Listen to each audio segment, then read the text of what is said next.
Alors voilà, on va faire un cours. On est pas à Chatzav. Ouais. On dit on souhaite les Chaim.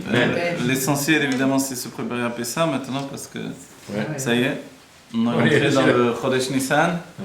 Nissan, ce qui est merveilleux dans le Dvar Malchut du Rabbi, c'est que le Rabbi reprend, on va dire, des idées qu'il a déjà dévoilées dans le Dvar Malchut précédent, donc les Sichot du Rabbi des années Nun, Aleph, Nun, Bet, et il nous donne des enseignements supplémentaires qui sont liés à Moshe Rabbeinu. Entre autres choses, il reprend le fait qu'effectivement, en Nissan, on a été délivré, en Nissan, on est délivré. Voilà. Et le Dvar Malchut, donc les années de Nun Aleph, Nun Bet, tombent exactement comme cette année.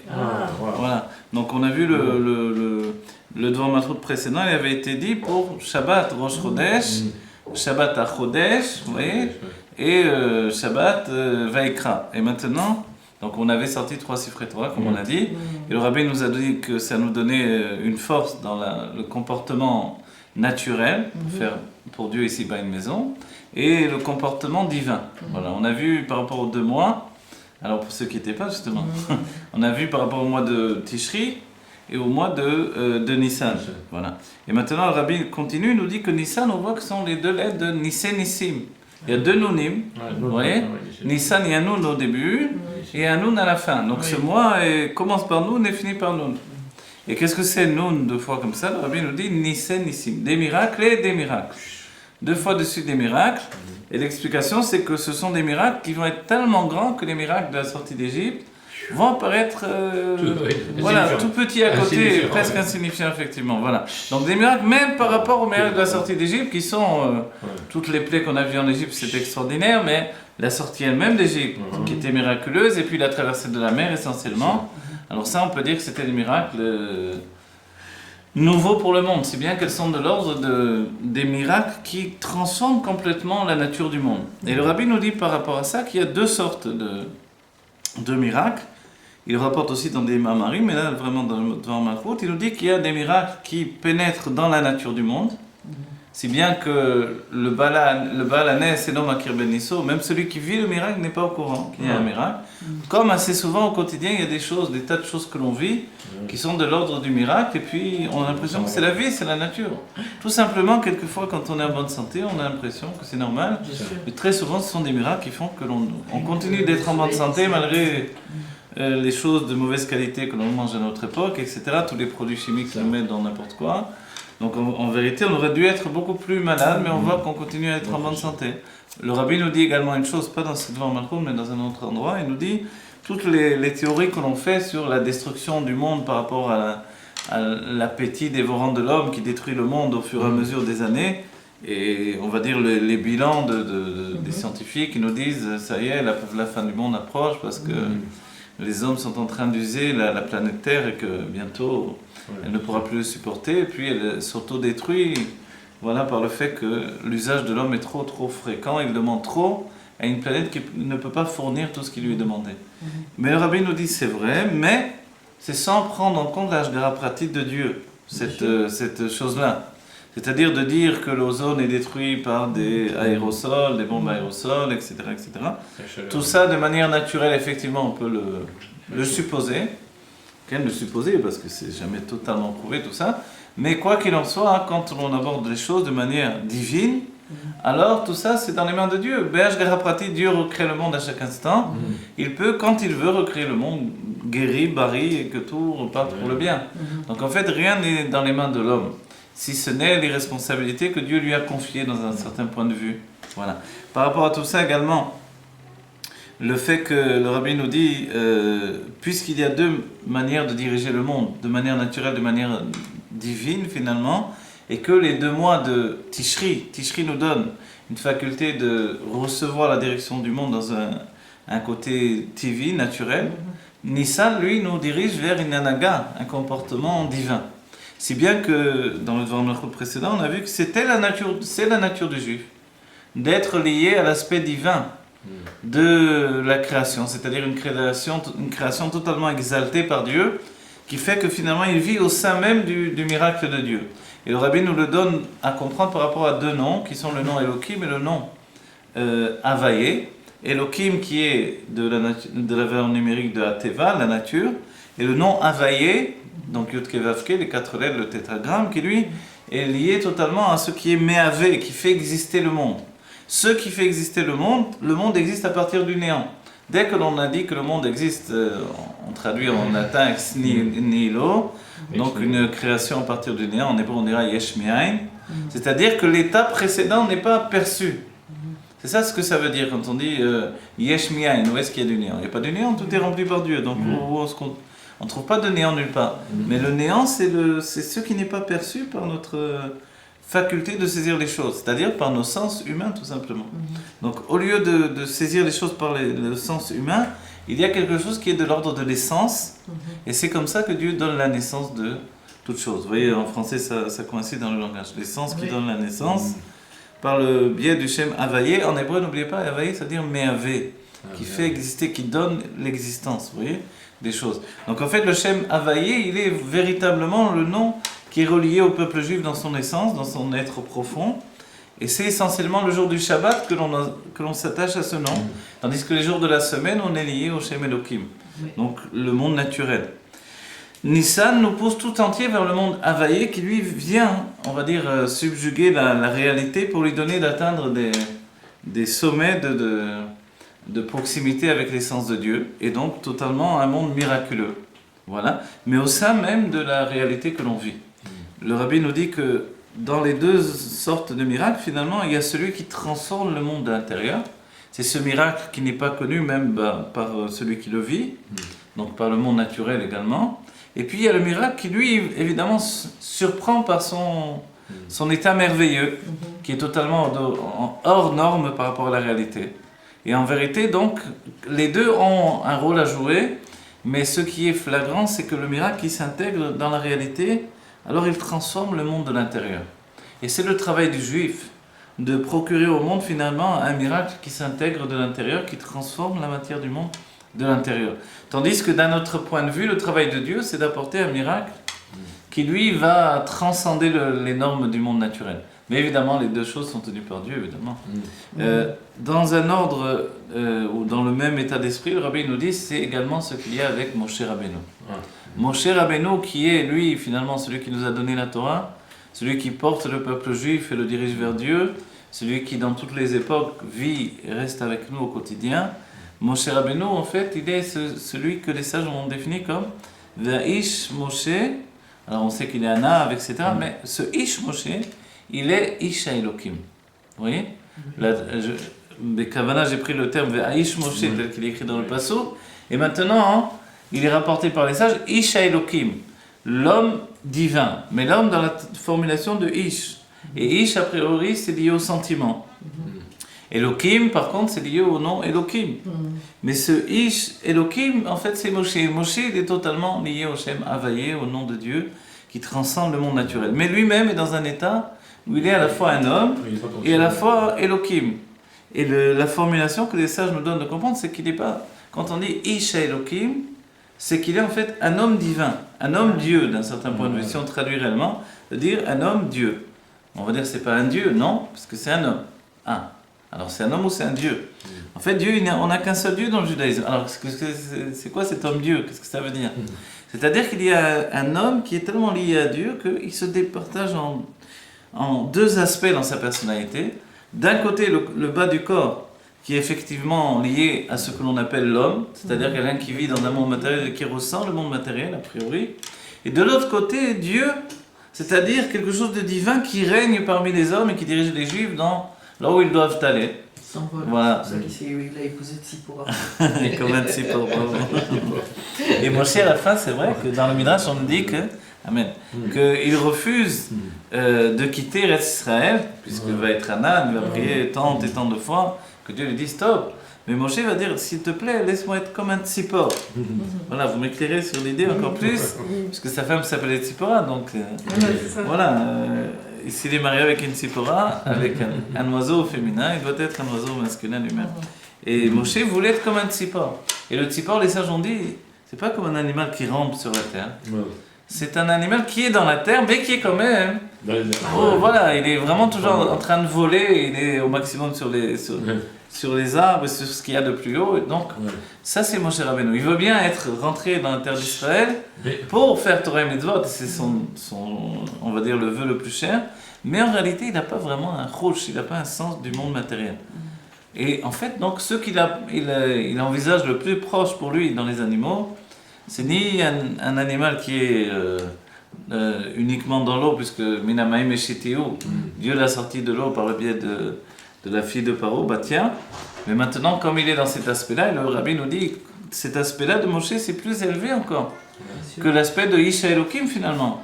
Puisque l'eau, on sous-entend le monde caché, donc le monde divin. Et Moshe était sorti du monde divin. Donc s'il veut être dans la terre, alors il ne peut pas être dans la terre comme un animal rampant ou un animal qui court sur la terre ou même avec des sabots qui le séparent de la terre. Il va être un oiseau.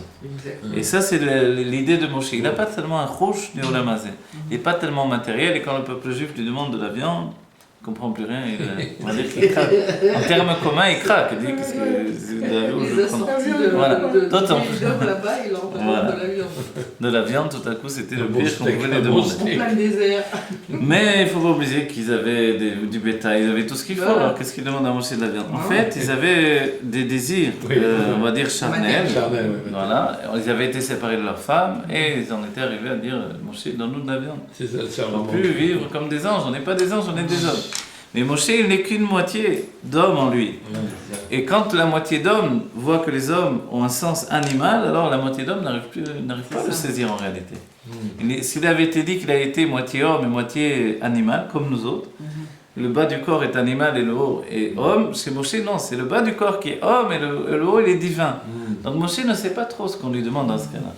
Et on voit que donc, son sens de la réalité est totalement autre. C'est décontenant, à la fin il perd patience. Et effectivement, Moshe perd patience parce qu'il perd l'ordre des choses humaines en fait. Il ne comprend pas tellement. Et le peuple juif, on dira que dans un certain point de vue, ils ont beaucoup plus pleuré Aaron que Moshe, parce qu'Aaron était beaucoup plus proche d'eux, plus accessible. Et Moshe était vraiment un être divin à part entière. On a dit il était très grand de taille, quand il est revenu après les secondes Luchot, son visage brillait, il était obligé de se couvrir, les gens avaient peur de lui quand ils le voyaient. Ils avaient peur de mourir en réalité. Parce que n'oubliez pas, quand on voit la Shrina, notre âme quitte le corps, donc ils avaient peur de mourir devant un être divin dévoilé. Donc l'homme-dieu, ça existe dans le peuple juif, et l'homme-dieu, c'est unique en son genre. On le verra avec Rabbi Shimon Bar Yochai, où il dit « Adon pnei Havaye d'Arashbi ». Voilà, il s'écrit pas que dans le Zohar, c'est écrit également dans le Bavli, le Yerushalmi, dans la Torah de Nigli, en quelque sorte. Adon pnei Havaye, un homme à la face de Havaye, Yud-Ke Vav-Ke, sache que c'est Rashbi. Dans le Rashi nous dit que dans le Chumash, on verra qu'il est écrit tout à coup le Shem Kel, et on se demande de qui on parle ici tout à coup. Et le Rashi nous dit en fait c'est Dieu qui appelle Yaakov Avinu Kel, Aleph Lamed, le nom de Dieu. Dieu appelle un homme Dieu. Oui. Donc en fait cette notion pour nous ça nous paraît totalement faux. On va donner l'enseignement de la Kabbalah par rapport à ça. Nous venons de ce qu'ils appellent d'une union de Zeranpin et de la Malchus, c'est-à-dire des sentiments divins et de la royauté divine, donc le Nekeva et le Zachar, dans le fiancé et la fiancée. Et nous sommes appelés Bani Matem Hashem Elokechem. Vous êtes les enfants de Hashem Elokechem. Qui est le nom Hashem, c'est Yud-Ke Vav-Ke. Alors, qui est ce Hashem Elokechem? Ce sont les sentiments divins. Vous voyez, Akadosh Baruch Hu. Donc nous sommes les enfants de Akadosh Baruch Hu. Oui, mais vous avez dit c'est une union entre Akadosh Baruch Hu et la Malchut, c'est-à-dire et la Nukva, si vous voulez. La Nekeva, c'est la Shrina et les sentiments, ou alors la Malchut, la royauté et les sentiments. Vous voyez? La royauté, c'est l'expression de Dieu. Quand on dit Vaïdaber Hashem El Moshe Lemo, Vayomer Hashem, Dieu il n'a pas de bouche, comment il parle? C'est l'expression de la Malchut, qui passe de l'état de pensée à l'état on va dire, de parole. Donc c'est la Malchut, la royauté divine. Et cette union de la Malchut et des sentiments dans les mondes divins, c'est tous les jours, on le dit, les Shem, Yichud Kudshav, Yichud Shrinté. Normalement, d'après les Sfaradim, à chaque mitzvah, on devrait le dire. Vous voyez? L'Admorazaken nous dit que, voilà, les Shem, Yichud Kudshav, Yichud Shrinté. Et l'Admorazaken nous dit de le dire une fois par jour le matin, parce que déjà on n'a pas beaucoup de kavanah, on ne sait pas vraiment les chaven et zé, donc il nous dit on pense pour tous les mitzvot de la journée. Voilà. Mais les Sfaradim le font pour pas mal de mitzvahs, et c'est bien comme ça. Maintenant, cette union-là, elle apporte nos âmes à nous. On est appelé, donc on a dit Banim la Hashem Elokechem. Qui c'est ce Hashem Elokechem? Zer Anpin, ça veut dire la petite mesure, le petit centime. La petite figure, voilà. Le parsouf, le nom de la structure divine, ça s'appelle la petite figure. Dans la figure, c'est pas le visage, c'est comme on dit une figure géométrique, une figure humaine, vous voyez? C'est de la tête aux pieds si vous voulez. C'est 6 mesures de sentiments, Chesed, Gvura, Tiferet, Netzah, Hod, Yesod. Voilà. Nous sommes les enfants des sentiments divins et de la parole divine. Les grands tzadikim, qui sont appelés non plus banim, mais Achim Atem Lachem Elokechem, frères vous êtes, voilà. Ce sont des frères de Zeranpin et de Zeranpin on parle essentiellement ici, de la Malchut, entre autres choses. Comment ça se fait qu'ils sont appelés frères? Parce qu'ils ne sont pas les enfants de l'union des sentiments et de la parole divine, mais ils sont l'union de l'intellect, qui sont appelés Chochma et Bina ou Abba et Ima. Vous voyez? Donc comme ils sont les enfants de l'intellect, et que Zeranpin et la Malchut sont aussi des enfants de l'intellect, de Chochma et Bina, donc ils sont frères avec Akadosh Baruch Hu, avec ce niveau d'Hashem Elokechem dont on parle. Donc ils sont appelés Achim Atem, vous êtes des frères de Zeranpin et de la Malchut. Et du coup, forcément, on peut très bien les appeler Avaye, comme Zeranpin et la Malchut, puisqu'ils sont fils de Abba Veima, donc de la sagesse, la Chochma, et la réflexion, voilà, la Bina. Et tout ça s'écrit dans le Zohar, les écrits du Harizal, ce qui nous donne une autre appréciation. Et le Rabbi nous dit que le Harizal, Rabbi Shimon Bar Yochai, et tous les Nessiador étaient de cet ordre-là, et il nous dit tous les Rebbeim, il ne s'inclut pas parce que Ben Ava sans doute, évidemment, mais il nous dit tous les Rebbeim de Chabad étaient de ce niveau-là. Donc en fait, ce sont des âmes qui sont des âmes divines à part entière. Donc Moshe Rabbeinu, évidemment, c'est celui qui définit l'expression de ce monde-là et de ce dévoilement divin. Moshe Rabbeinu est dans un ordre d'état d'esprit de Achim Atem Lachem Elokechem, donc évidemment on peut lui donner le nom de Dieu. Pour nous c'est difficile à vivre au quotidien. Comment on peut voir un homme et lui donner le nom de Dieu? Les goïms sont tombés dans le piège, ils ont fait un homme qui n'était pas divin. Ils en ont fait un être divin intermédiaire entre Dieu et nous. Nous sommes, on va dire, ordonnés de ne pas faire d'intermédiaire. Donc il ne peut pas être possible que dans notre Torah, les sages nous donnent de comprendre que cet homme-là est intermédiaire entre Dieu et nous. C'est ce qui fait que, comment dire, parce que comme on n'a pas le droit d'avoir une image par rapport à Dieu, donc en fait, par rapport au Rabbi, c'est vrai qu'il y a toujours beaucoup de contestations qu'on dit. Oui, au Rabbi, au Rambam, au Chaim, au Baal Shem Tov. Voilà, donc en fait, ça rejoint cette idée-là. Ça rejoint. Et ça commence avec Moshe Rabbeinu. Moshe Rabbeinu, forcément, comme il a donné la Torah, comme il a été historiquement le point de départ de tout ça, alors on le vit de manière plus confortable et on s'installe là-dedans, on a moins de problèmes. Mais en réalité, c'est le même problème. S'il y a un problème, il est déjà là. Vous voyez? En fait, en réalité, ces hommes-là ne sont pas une problématique pour nous. Parce que tout leur être n'est pas lié à l'existence comme on la vit nous. C'est-à-dire que quand on a conscience que cet homme-là est un homme divin, il n'empêche que justement, il a suffisamment de côté humain en lui pour s'attacher à notre personnalité. Pour s'attacher à l'être humain que nous sommes, et on ne va pas s'agenouiller jamais devant lui, ni quoi que ce soit. Mais l'état du divin qui est en lui est suffisamment fort pour nous attacher à Dieu. Est-ce qu'il est intermédiaire? Il est ce qui s'appelle un intermédiaire qui est Mechaber. Vous voyez? Le Rabbi le dit dans le Devant Malchut, ça s'appelle Memutza Mechaber. Un intermédiaire qui nous relie à Dieu. Vous voyez?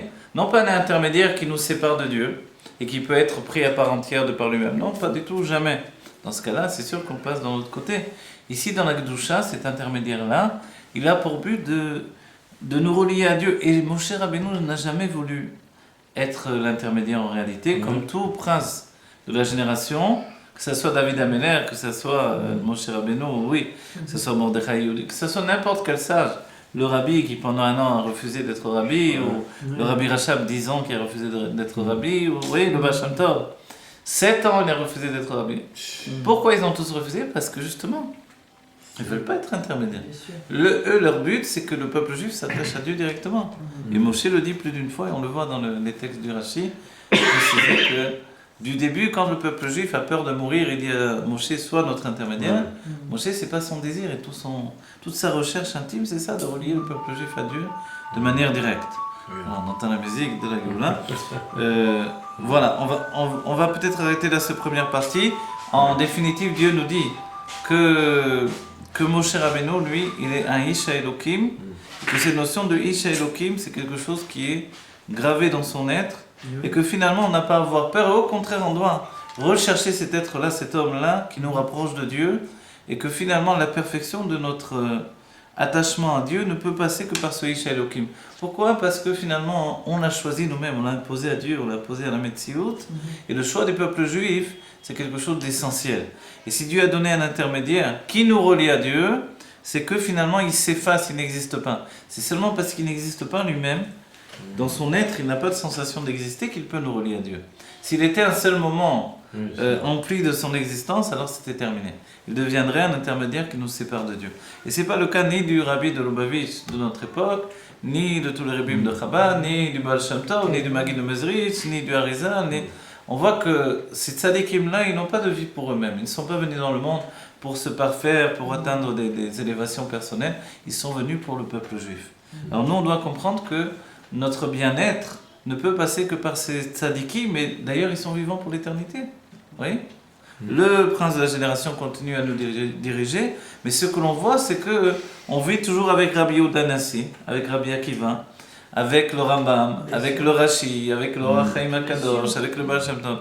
On ne parle pas, jamais on a la sensation qu'ils sont partis, ils ne sont plus là. Oui, non, c'est pas, vous voyez, quand on étudie des livres d'histoire ancienne, ils sont vivants, ils sont encore vivants. On parle dans les peuples, dans les livres des peuples, d'hommes qui ont existé auparavant, bravo, etc.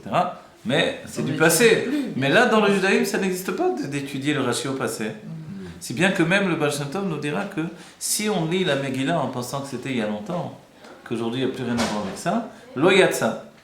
C'est le terme de Mishikure les mafrias. Les mafrias, c'est normalement ça voudrait dire si on lit de la fin vers le début, évidemment on n'est pas quitte. Mais là, le Baal Shem Tov il dit qu'est-ce que ça veut dire également? Ça veut dire si je lis en pensant bon avant c'était comme ça, aujourd'hui il n'y a plus rien à voir. Il n'y a plus ni Amalek, il n'y a plus le risque d'Aman, il n'y a plus Mordechai. Il n'y a plus Mordechai. Aujourd'hui, tu dois le vivre intimement, profondément, parce que c'est aujourd'hui que ça se passe et pas hier. Voilà, qu'on ait la Géoula Métis Bachlema, très bien Mamash. Voilà, et que tous ensemble on soit délivrés de notre enfermement et que l'on comprenne que le travail du Nassiador, du Rabbi dans chaque génération, c'est de nous rattacher à Dieu. Voilà. On est juste arrêté ce premier cours.